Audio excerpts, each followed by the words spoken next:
Estamos con Salvador Arnal, aquí en este hermoso lugar, en Alto Salvador, en el Oratorio, un lugar que tiene muchísima historia.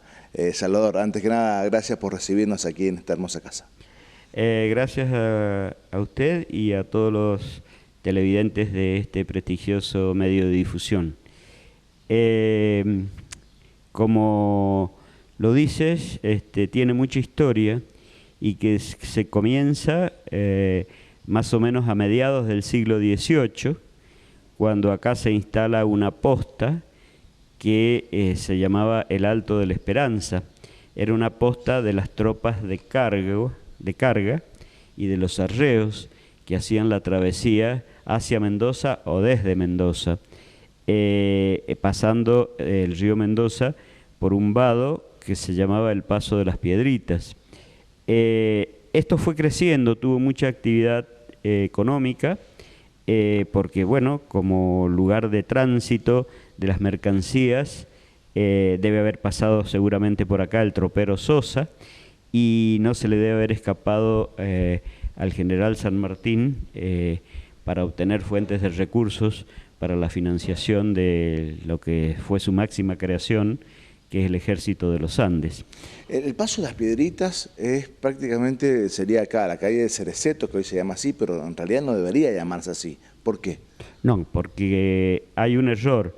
Cuando se le cambió el nombre a la calle, hace 40 años atrás, se quiso homenajear al pueblo de Calabria, Italia, que realizó la mayor colonización que conoció Alto Salvador.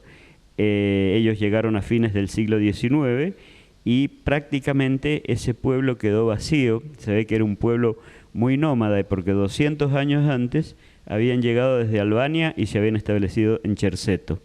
Y 200 años después, a fines del siglo XIX, se trasladaron a Alto Salvador y realizaron, ¿no es cierto?, la mayor transformación, que fue el desierto transformado en un oasis de vitivinicultura, de viñas. Hoy en día hacemos el proceso inverso. Las viñas han sido abandonadas y el campo y el desierto va apoderándose otra vez de Alto Salvador, volviendo al paisaje originario. Bueno, vemos entonces acá hay Cereceto, que Cereceto está mal puesto. Cherceto. Es Cherceto, con C, una sola Z y una sola T.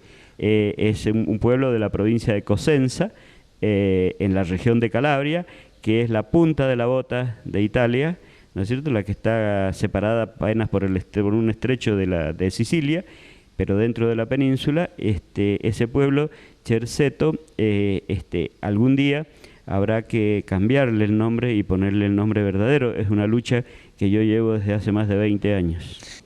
¿Cómo comenzó a construirse este oratorio? El propietario de la posta y de la mayoría de los terrenos de lo que se llamaba el Alto de la Esperanza, en 1840, hizo una presentación al obispado de Cuyo, que tenía sede en San Juan. Era obispado desde 1835. El primer obispo había sido Fray Justo Santa María de Oro y era un desprendimiento del obispado de Córdoba. Toda esta zona quedó bajo la órbita de ese obispado, el de San ¿Qué año Juan. estamos hablando? 1840.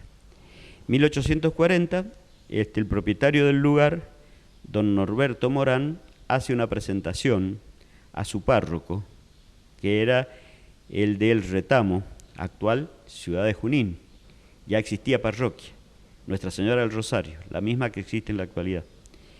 Esa parroquia, Nuestra Señora del Rosario, dependía del vicariato del Valle de Uco, y el vicariato del Valle de Uco dependía del obispado de Cuyo en San Juan.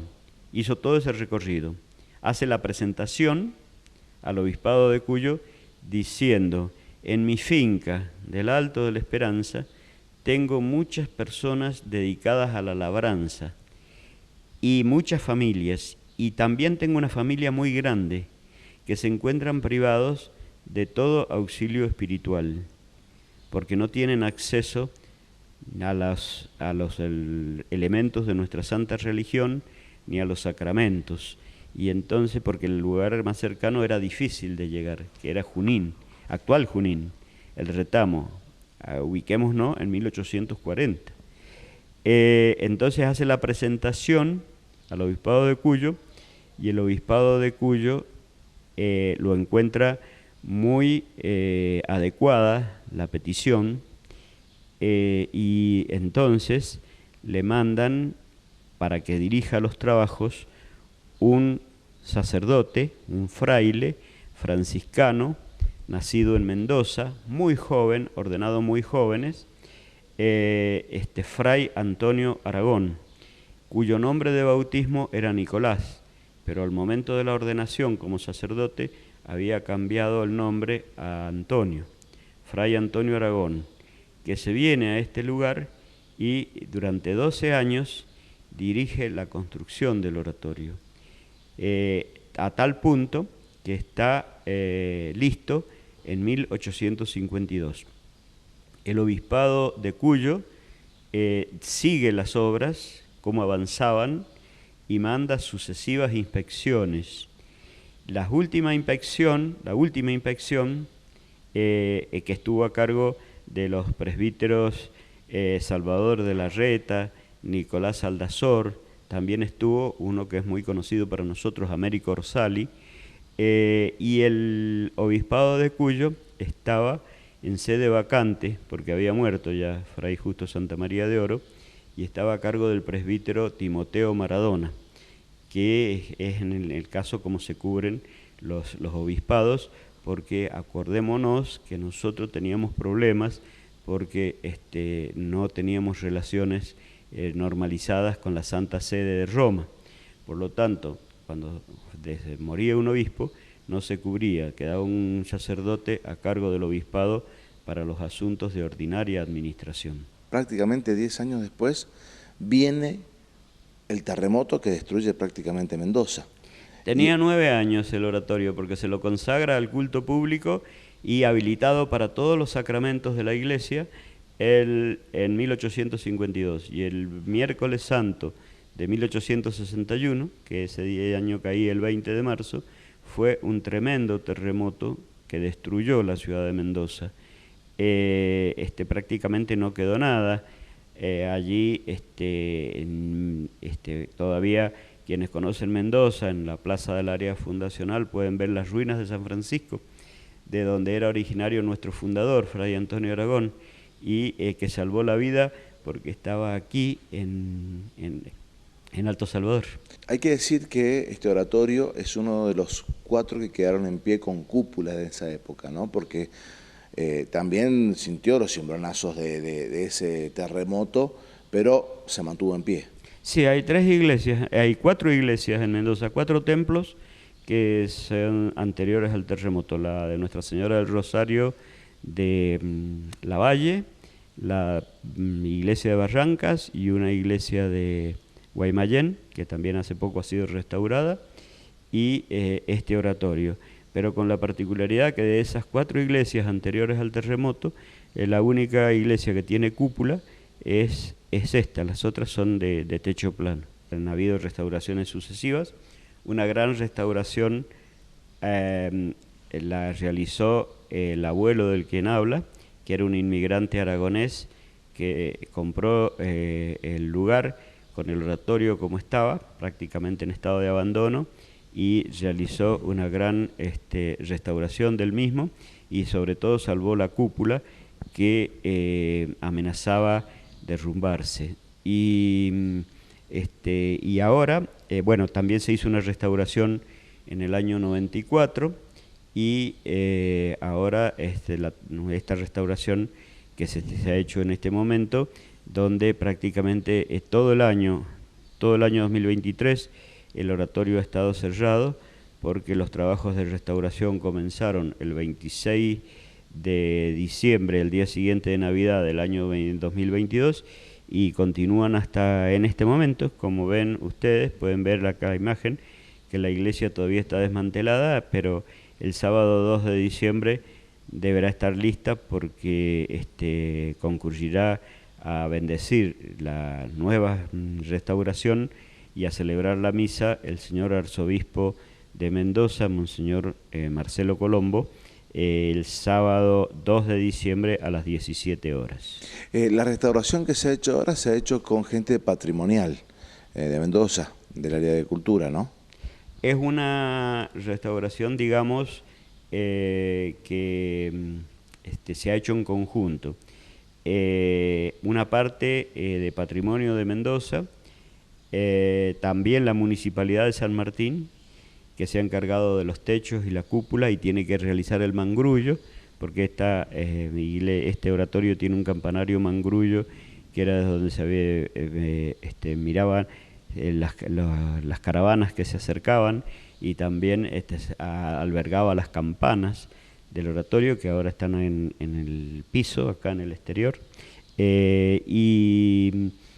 Bueno, eso se encarga la municipalidad y también la parte privada, porque mi familia es propietaria de este lugar, porque ha sucedido a mi abuelo, don Antonio Hornal, que la compró en el año 1912 a la viuda del señor Inocencio Videla, que es el señor que está sepultado acá en la galería del oratorio desde el año 1893, cuando falleció. Mi abuelo, la viuda del señor Inocencio Videla, doña Benita Ramírez, tenía 14 hijos.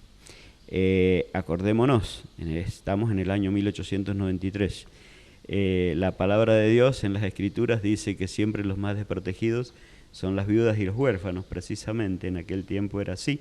Así que esta señora tuvo que ir a vivir a Mendoza, a la ciudad de Mendoza, con familiares que la sostenían, y cerró el oratorio. Tenemos un lapso, tenemos una pausa que no sabemos qué sucedió entre ese año 1893, Fray Antonio Aragón fallece en 1898 y recién mi abuelo compra en 1912.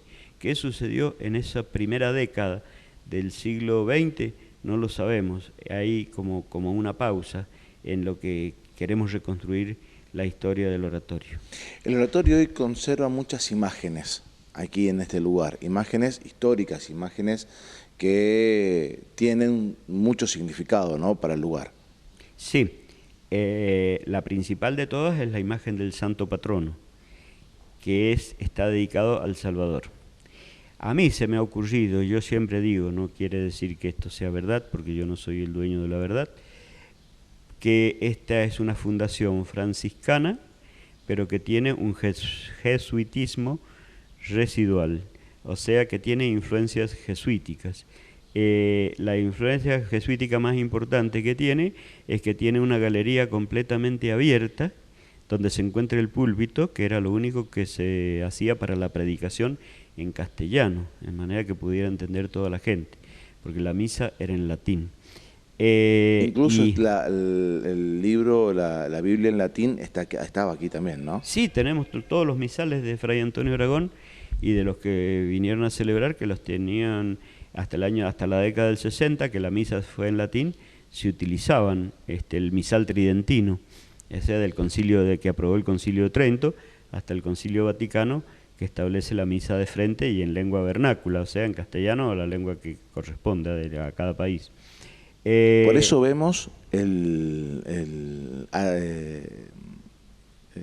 altar. El altar bien pegado justamente hacia la pared, porque la misa se daba de espaldas. Se daba de espaldas, ¿no?, al pueblo, pero como dicen los seguidores de la misa tridentina, se hacía de espaldas al pueblo, el sacerdote era como que encabezaba al pueblo y se hacía frente a Dios.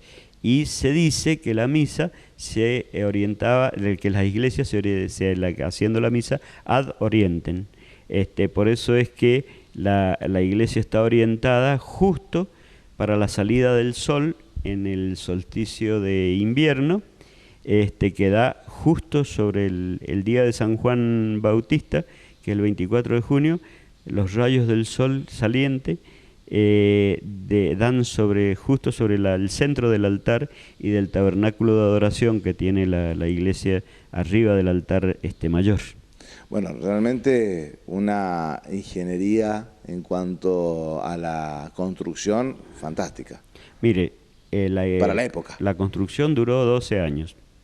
Yo pienso que 2 años solamente lo deben haber invertido en orientar la iglesia hacia la salida del sol, tanto en el solsticio de invierno, que es el que le conté yo, como en el solsticio de verano, donde los rayos del sol entran por una de las ventanas laterales, sea el día de Navidad, entra por una de las ventanas laterales que dan hacia el este y también cae un rayo de sol sobre el altar. O sea, impresionante cómo se buscaba en ese entonces todos los detalles. Y era con maestros mayores de obras, y aparte Fray Antonio Aragón debe haber tenido muchísimos conocimientos, porque los planos del altar los hizo, los planos de la iglesia los hizo sobre la madera del altar, la que después se utilizó para el altar. Y debe haber tenido a mano, en el convento de San Francisco, algunos libros especialmente que hacían referencias a algunas iglesias italianas, porque prácticamente es una copia de una capilla de Florencia, Italia, que se llama la Capilla Pazzi, que es una iglesia, es una capilla integrante de la iglesia de la Santa Cruz, que es la de los franciscanos de Florencia, en Italia.